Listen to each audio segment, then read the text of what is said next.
G'day, it's your story, not your business, that we're buying.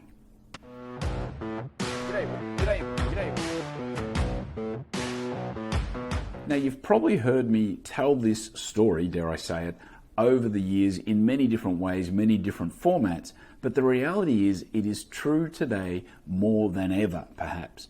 People essentially buy stories. They don't really buy your business, they don't buy your brand, your product, your service, or even your people. What they really resonate with, what they really base their purchasing decision on deep down is your story. Because after all, your story is the only thing really that makes you unique. Unless you're selling a totally unique product or service, which of course most of us aren't, then the story is the only thing that really differentiates yourself from the competition. And what I'm seeing now as businesses start to open up is a total lack of story. The messaging is all about either we are safe, come back and we've got all these procedures in place, or we've got super discounts to encourage you to come back. Neither of those things really is about telling the story. And of course, everybody's story right now has got an element of doom and gloom in it because it's been a tough time.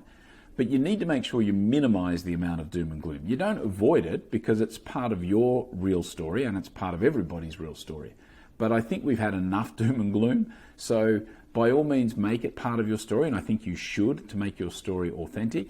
But try and keep it to a minimum, I guess, because when people are spending money, you want them to have happy thoughts, not sad thoughts. So I guess the overriding message is that you need to work on your story. Tell your real story. What's your business about? What's your brand about? What stuff are you going through? What are your people going through? Again, not too much negative stuff, but just tell the real story behind your brand, your product, your service, your business, because ultimately those things are important, but what's really important is the story behind it. Alrighty, that is it for today. I do thank you for your time, and I will be back again tomorrow.